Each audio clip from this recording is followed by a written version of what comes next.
ओम नमः शिवाय। हर हर महादेव। यह कथा है सृष्टि के आदि वेला की। जब ब्रह्मा जी ने इस जगत की रचना की तो सृष्टि में संतुलन स्थापित करने के लिए उन्होंने देवताओं, दानवों, ऋषियों और अनेक दिव्य प्राणियों की सृष्टि की। उन्हीं में से एक थे नंदी।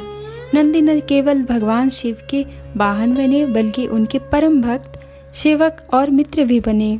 तो आइए जानते हैं नंदी का अलौकिक जन्म के बारे में। हिमालय की तलहटी में एक पवित्र स्थल पर ऋषि शिलात ने अपनी तपस्या से भगवान शिव को प्रसन्न किया। वे संतान की इच्छा रखते थे, परंतु सांसारिक नहीं, एक दिव्य अमर संतान की।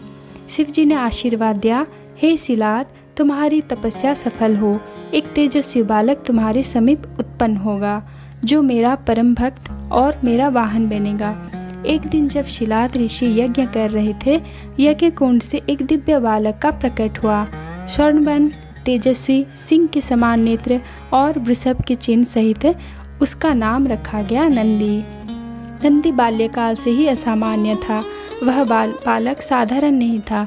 वह शास्त्रों को शीघ्र सीखता, गायों की सेवा करता और शिवजी का ध्यान। शिलाद ऋषि को ज्ञात था कि यह बालक स्वयं शिव के अंश से उत्पन्न हुआ है। एक बार यमराज आए और बोले, यह बालक अधिक काल तक जीवित नहीं रहेगा। शिलाद चिंतित हुए, पर नंदी मुस्कुराए। उसने तपस्या की और शिवजी प्रकट हुए। शिव बोले, हे नंदी, आज से तुम मेरे वाहन हो। यमराज तुम्हारा कुछ नहीं बिगाड़ सकते। तो आइए अब जानते हैं शिवजी से नंदी का प्रथम मिलन कैसे हुआ। काशी में पंचवटी क्षेत्र के पास शिवजी का दर्शन प्राप्त करने हेतु नंदी ने कठिन तप किया। वर्षा, गर्मी, सर्दी सब सहा। अंततः शिव प्रकट हुए। बोले, हे वृषभ नंदन, आज से तुम मेरे साथ रहोगे, मेरी सवारी बनोगे। जहाँ जहाँ मैं जाऊँगा तुम मेरे आगे रहोगे। नंदी ने नम्रतापूर्वक प्रार्थना की, हे प्रभु, मुझे केवल आपका सेवक बना रहने दे। शिव मुस्कुराए और बोले, सेवक, सखा, पुत्र, भक्त सब कुछ हो तुम। शिवजी ने नंदी को अनेक वरदान दिए। तुम मेरे सभी कार्यों के प्रमुख सहभागी बनोगे। मेरे सभी मंदिरों में तुम्हारा स्थान मेरे समक्ष होगा। जो भी भक्त तुम्हारे कान में अपनी प्रार्थना करेगा वह मुझ तक शीघ्र पहुँचेगी। तुम धर्म, सेवा, भक्ति और वचन के प्रतीक रहोगे। नंदी अब केवल एक बैल नहीं बल्कि शिव तत्व के मूर्तिमान रूप बन चुके थे। कैलाश, जहाँ शिव, पार्वती, गणेश, कार्तिकेय और नंदी निवास करते थे। नंदी अब शिवजी के प्रत्येक कार्य में साथ होते। वे द्वारपाल भी थी, सलाहकार भी थे और रक्षक भी। जब भी शिवजी ध्यान में होते नंदी प्रहर पर रहते। जब शिवजी तांडव करते नंदी स्थिर रहते। जब देवता शिव से मिलने आते नंदी ही मार्गदर्शक बनते। जब माता पार्वती तपस्या कर रही थी नंदी उन्हें देखते और अद्भुत भाव से मुस्कुराते। पार्वती ने पूछा, हे वृषभराज, तुम कौन हो जो मेरे तप की रक्षा करते हो। नंदी बोले, मैं महादेव का वाहन हूँ। आपकी तपस्या पूर्ण हो, यही मेरी प्रार्थना है। आप माँ हैं और मैं आपका पुत्रवत सेवक। एक बार राक्षसों ने कैलाश पर आक्रमण का प्रयास किया। नंदी ने अकेले ही उन्हें रोका। उन्होंने धर्म के लिए युद्ध किया, परंतु कभी घमंड नहीं किया।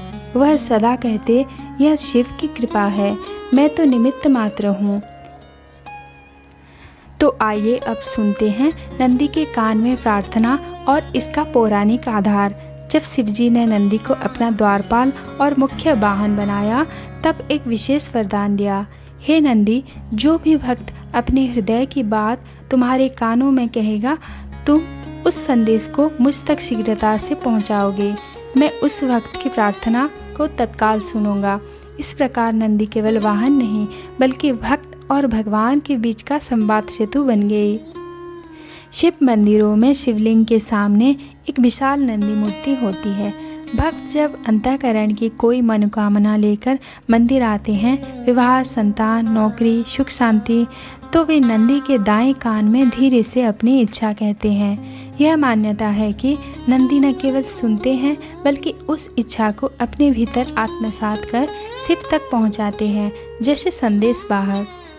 शिव ध्यान में होते हैं, समाधि में होते हैं, पर नंदी सदैव जागृत होते हैं। इसीलिए उनके कान में कही गई बातों को शिव तक सबसे पहले पहुंचाया जाता है।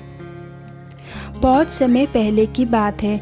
दक्षिण भारत के एक गांव में एक निर्धन ब्राह्मण बालक रहता था। नाम था दयानंद। उसके पिता एक छोटे पुजारी थे। माँ बीमार रहती और घर में 2 समय की रोटी भी कठिनाई से मिलती। बालक को विद्या का बहुत शौक था, पर पैसे न थे न गुरु। हर सोमवार वह अपने गांव के शिव मंदिर में आता और शिवलिंग के समक्ष नतमस्तक होता। पर एक दिन पुजारी ने उसे रोते देखा और पूछा, बेटा क्या बात है? बालक बोला, मैं शिवजी से पढ़ाई का वरदान मांगना चाहता हूँ, पर मैं तो छोटा हूँ, मुझे वो सुनेंगे या नहीं? पुजारी मुस्कुराए और कहा, जाओ नंदी के दाहिने कान में अपनी बात कहो, वे शिवजी तक पहुँचाएंगे। बालक ने धीरे से नंदी के कान में कहा, हे नंदी महाराज, मुझे ज्ञान चाहिए, मुझे पढ़ना है, कोई मुझे पढ़ा दे, ऐसी कृपा कीजिए। और फिर वह चला गया। 3 दिन बाद एक वृद्ध साधु मंदिर आया। उसने बालक को देखा और बोला, तू ही है दयानंद, चल मेरे साथ, तुझे मैं काशी ले चलूँगा, तू पढ़ेगा, विद्वान बनेगा। वह साधु कोई और नहीं, स्वयं महादेव की कृपा से भेजा गया गुरु था। दयानंद वर्षों बाद बन गया महापंडित, दयानंद शास्त्री, जिसने पूरे क्षेत्र में शिव भक्ति, वेद और नीति का प्रचार किया। और वह सदा कहता, मेरी यह यात्रा नंदी महाराज के कान से होकर शिवजी के हृदय तक पहुंची।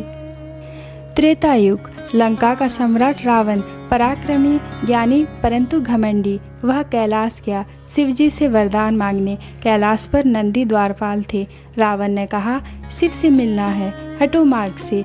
नंदी शांत स्वर में बोले, शिव ध्यान में है, प्रतीक्षा करो। पर रावण ने उपहास किया, तू तो बैल है, तुझसे शक्ति की अपेक्षा हंसते हैं तुझ जैसे पर हम राक्षस। नंदी का नेत्र लाल हो गया। उन्होंने कहा, तू धर्म और भक्ति का अपमान कर रहा है। रावण, मैं तुझे श्राप देता हूँ। बंदर, जिनका तू उपहास करता है वही तेरा विनाश करेगा। रावण हंसता हुआ चला गया, पर यह श्राप भविष्य बन गया। यही श्राप था जो श्री राम के वानर सेनापति हनुमान और सुग्रीव के द्वारा लंका दहन और रावण वध का कारण बना। शिव भक्तों का अपमान करने वाले का अंत सुनिश्चित होता है और नंदी न्याय का प्रतीक है। पूर्व काल की कथा है। काशी नगरी के पास एक गांव में ब्राह्मण की कन्या अनुसुईया रहती थी। वह शिव भक्ति में लीन रहती थी, पर एक अजीब बात थी, वह शिवजी के वाहन नंदी की विशेष पूजा करती थी। गायों को भोजन देती, नंदी की मूर्ति पर फूल चढ़ाती और नंदी की प्रतिमा के सामने बैठकर कहती, हे नंदी महाराज, मेरे लिए कोई पति मत ढूंढो, आप जैसे ही शुद्ध, निष्कलंक और भक्ति में रमा हुआ साथी चाहिए।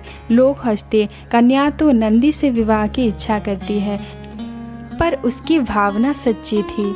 शिव और पार्वती कैलाश पर थे। पार्वती ने मुस्कुराकर शिव से कहा, प्रभु, एक कन्या आपके वाहन नंदी से विवाह की भावना रखती है, यह भक्ति कैसी विचित्र है। शिव बोले, यह विचित्र नहीं, यह पूर्ण है। जो नंदी से प्रेम करता है वह मुझसे प्रेम करता है, चलो उसकी परीक्षा ले। एक दिन एक वृद्ध दंपति अनुसुईया के घर आए। बोले, बेटी, हमारे पुत्र से विवाह करोगे? वह गो सेवक है, सरल हृदय है। अनुसुईया देखा, वह युवक तेजस्वी था, पर शांत, नंदी जैसा। विवाह हुआ और विवाह के बाद उस युवक ने अपना रूप बदला। वह कोई और नहीं, नंदी का ही अंश था, जिसे शिव और पार्वती ने मानव रूप में भेजा था।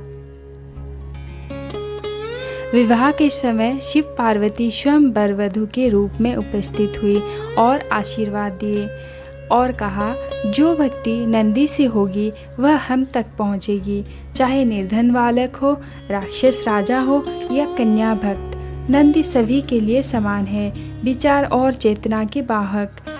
वे केवल शिव के वाहन नहीं, शिव की कृपा का द्वार है।